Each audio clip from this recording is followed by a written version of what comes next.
नमस्कार साथियों, मैं हूं वीरेंद्र मौर्य और आज आप लोगों के बीच में उपस्थित हुआ हूं कोरोना महामारी को लेकर उन सब छोटे बड़े बिंदुओं पर आप लोगों से विस्तृत चर्चा करने के लिए उपस्थित हुआ हूं।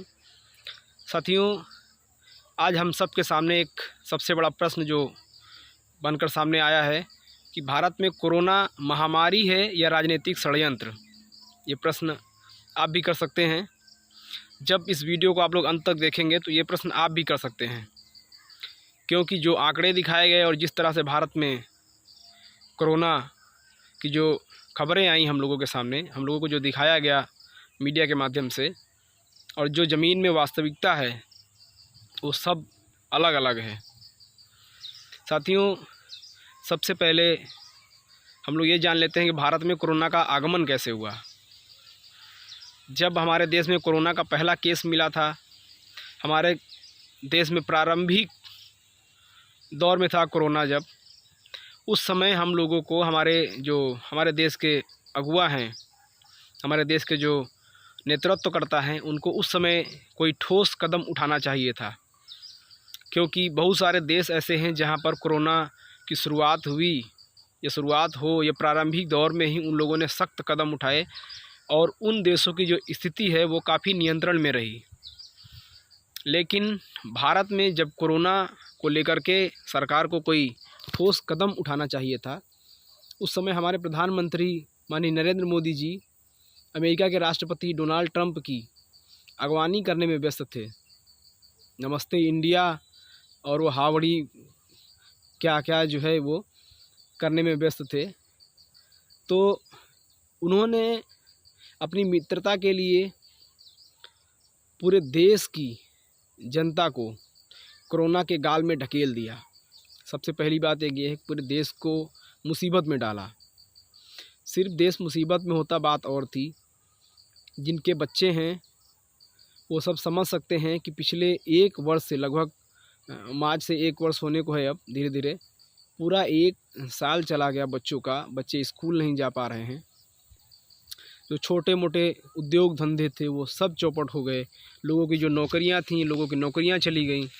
जो प्रवासी भारतीय थे, प्रवासी मज़दूर थे, जो विदेशों से पैसा कमाकर भारत को देते थे और जिसकी वजह से भारत की अर्थव्यवस्था काफ़ी मजबूत रहती थी, विदेशी मुद्रा भंडारण भारत का ठीक ठाक स्थिति में था, वो सब भारत में आकर के फंस गए हैं। और उन सब के लिए सरकार के पास कोई भी योजना नहीं है। सरकार ने कोई भी ठोस कदम उनके लिए नहीं उठाया है। सब बेरोज़गार होके बैठे हुए हैं। चलिए, इस विषय पर मैं बाद में आप लोगों से बात करूंगा। लेकिन जो कोरोना की सबसे बड़ी बात ये है कि साथियों, जब पूरी दुनिया कोरोना को लेकर के ठोस कदम उठा रही थी तो भारत में हमारे जो प्रधानमंत्री महोदय हैं वो अमेरिका के राष्ट्रपति की अगवानी में मस्त थे। अब देखिए, आप लोग खेल देखिए, जब पूरी दुनिया में भारत की बदनामी हो गई, 5-6 महीनों में, 7 महीनों में जब भारत की चारों तरफ बदनामी हो गई, तो वो डेट आप लोगों को याद है जिस दिन कोरोना भारत में हाईएस्ट हुआ था। कोरोना के जो आंकड़े हैं वो 97,000 पार कर गए थे। वो डेट थी 12 सितंबर सन 2020। उस दिन भारत में कोरोना के जो आंकड़े हैं, जो पॉजिटिव जो संख्या है मरीजों की, वो 97,570 थी उस दिन। और जब इतनी संख्या हुई तो विदेशों में बहुत सारे ऐसे देश हैं जिन्होंने भारत को ब्लैक लिस्टेड कर दिया। तो भारत के लोगों का वहाँ आना जाना बिल्कुल अभी दूर दूर तक संभव ही नहीं है।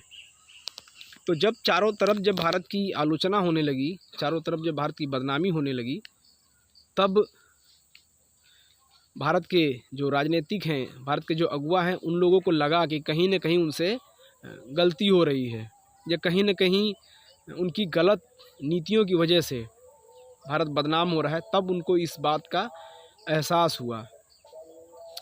तब उन लोगों ने एक खेल शुरू किया। खेल कैसा?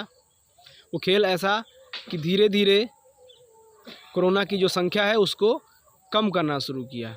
अब आप देखिए, 12 सितंबर से 30 सितंबर यानी 18 दिन, और 1 अक्टूबर से 31 अक्टूबर यानी 31 दिन, 18 और 31 49 दिन। और इन 49 दिनों में जो भारत में कोरोना पॉजिटिव की संख्या है, अब जो 31 अक्टूबर को थी वो थी 48,000, यानी 97,000 से 48,000 आ गए। 49 दिनों में 49,000 संख्या को कम किया।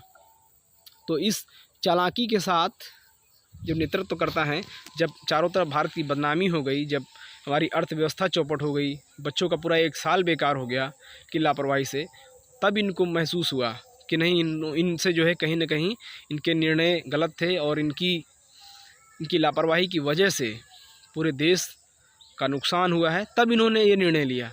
तो अब ये प्रतिदिन 1000 जो एवरेज है इनका, कभी 5000 आंकड़ा नीचे आता है। ग्राफ जो है, आप कोरोना का ग्राफ देखिए, कभी 5000 नीचे आता है, कभी 10,000, कभी 8,000 ऊपर बढ़ता है, लेकिन जो औसत एवरेज है इनके महीने का वो लगभग 1000 प्रतिदिन का है।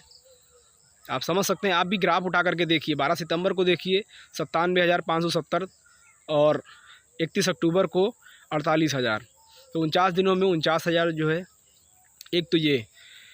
अब आप लोगों से एक और गंभीर बिंदु पर चर्चा करने जा रहा हूँ।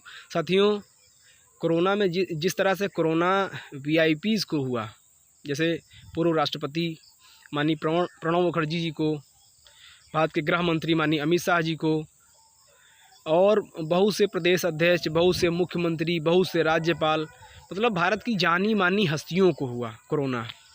चलिए, महामारी है, किसी को भी हो सकती है, लेकिन क्या आपने कभी गौर किया है कि जिनको कोरोना हुआ ये ऐसे लोग थे जो अपनी गाड़ी का दरवाज़ा भी अपने हाथ से नहीं खोलते हैं, जो अपने किचन में एक चम्मच अपने हाथ से नहीं उठाते हैं, जिनकी डाइनिंग टेबल पे खाना लग के आता है, जिनकी कार का जो डोर है वो इनका ड्राइवर खोलता है। जब ये किसी सेमिनार में जाते हैं, किसी मीटिंग में जाते हैं, तो इनका जो सेक्रेटरी होता है वो बाहर से ही अपॉइंटमेंट देता है, जिससे मिलना होता है दूर से ही मिलते हैं। इनका डायरेक्ट किसी के साथ पैसे का कोई लेन देन भी नहीं है, किसी के साथ ये लोग पैसे का लेन देन भी नहीं करते हैं, बाज़ार में कभी ये जाते नहीं हैं। मतलब अमिताभ बच्चन जैसे महानायक को कोरोना, और वो भी सिर्फ उनको नहीं, उनके पूरे परिवार को। तो अब सोचिए आप लोग, ऐसे लोगों को कोरोना हुआ जो जनता के संपर्क में थे ही नहीं, जनता से कोसों दूर थे जो लोग, उन लोगों को कोरोना हुआ। और कोरोना किनको नहीं हुआ ये भी देखिए। जो भारत के जो ग्रामीण क्षेत्रों में जो लोग रहते हैं, जैसे आप किसी बाज़ार चले जाइए, आप बाज़ार में रहने वाला किसान, ठेले वाले को देख लीजिए, ये लोगों के पास ना तो सेफ्टी थी, ना तो सैनिटाइज़र आपको मिलेगा दुकानों पे। जो ठेले पे हैं, जो सब्जियां बेच रहे हैं, उनके पास कोई व्यवस्था नहीं है। और साथियों, वो लोग सबसे पैसे लेते हैं। यदि आपने 100 रुपये उनको दिए, 10 रुपये की सब्ज़ी ली आपने, तो बाकी की 90 वो चेंज करेंगे। फिर वो 90 कहाँ का, मतलब आप ये समझिए कि वो लोग कितने लोगों के संपर्क में थे। और इतने लोगों के संपर्क में रहने के बावजूद जो ग्रामीण स्तर का आदमी है, ग्रामीण क्षेत्र का जो आदमी है, उसको कोरोना नहीं हुआ। बहुत कम, आंकड़ों में बहुत कम। और जिनको हुआ, जिनको सर्दी खांसी जुकाम थी, उसने यदि टेस्ट करवाया तो उसके भी रिपोर्ट पॉजिटिव आ गई। कई बार तो ये भी हुआ। अभी आप देख लीजिए, उदाहरण के तौर पर राजस्थान के जो राज्यपाल महोदय हैं, उनका देखिए आप 6 बार कोरोना टेस्ट हुआ, और 6 बार में 4 बार रिपोर्ट कुछ और कह रही है, 2 बार रिपोर्ट कुछ और कह रही है। तो जो किट है कोरोना की, वो भी सच बता रही है, उसकी रिपोर्ट सच आ रही है, इसकी कोई गारंटी नहीं है। न इसकी गारंटी सरकार ले रही है, ना वो कंपनी ले रही जिसने वो किट बनाई है। तो कोरोना का ये खेल चल रहा है।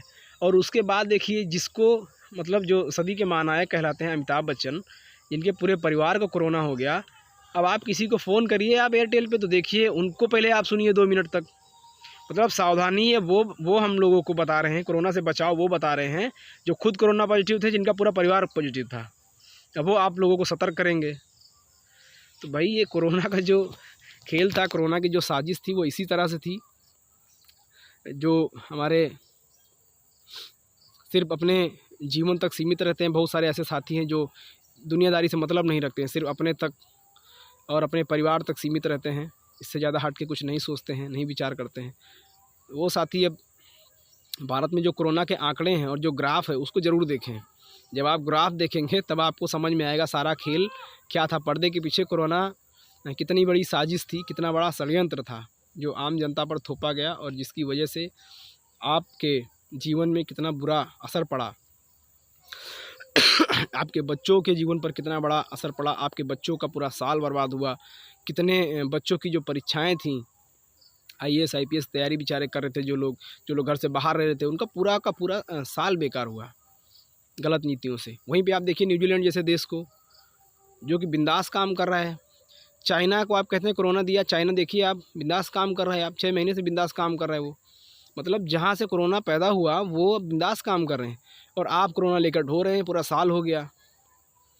और भारत में एक और चीज़ है कि कुछ मूर्ख टाइप के धर्मांध लोग तो यहाँ तक कह रहे थे कि 5 अगस्त को भूमि पूजन हो जाएगा अयोध्या में, उसके बाद भारत में कोरोना भग जाएगा धीरे धीरे। अब देख लीजिए आप, अब नवंबर आ गया है, नवंबर आ गया है कि नहीं आ गया है? अब कोरोना गया क्या? अभी भी 50,000 है। तो ऐसे ऐसे लोग भारत में हैं, कोई किसी तरह कोरोना भगा रहा है, कोई कोरोना कह के कोरोना भगा रहा है, लेकिन कोरोना भग नहीं रहा है, क्योंकि आप मच्छर मार रहे हैं और अपनी मच्छरदानी में जो छेद है उसको नहीं देख रहे हैं। तो साथियों, इसी के साथ मैं अपनी बात समाप्त करता हूं, और आप लोगों से निवेदन है कि हमारे YouTube चैनल को सब्सक्राइब कर बेल आइकन ज़रूर दबाएं। वीडियो आपको कैसा लगा, वीडियो में कहाँ त्रुटि रही, कहाँ कमी रही, उसको कमेंट बॉक्स में अपने महत्वपूर्ण सुझाव ज़रूर लिखें। और हमारे YouTube चैनल पे अब तक जितने भी वीडियो डाले गए हैं सबका लिंक डिस्क्रिप्शन बॉक्स में उपलब्ध है, आप लोग वहां से भी हमारे बाकी के वीडियो देख सकते हैं। इसी के साथ आप सबको जय भारत।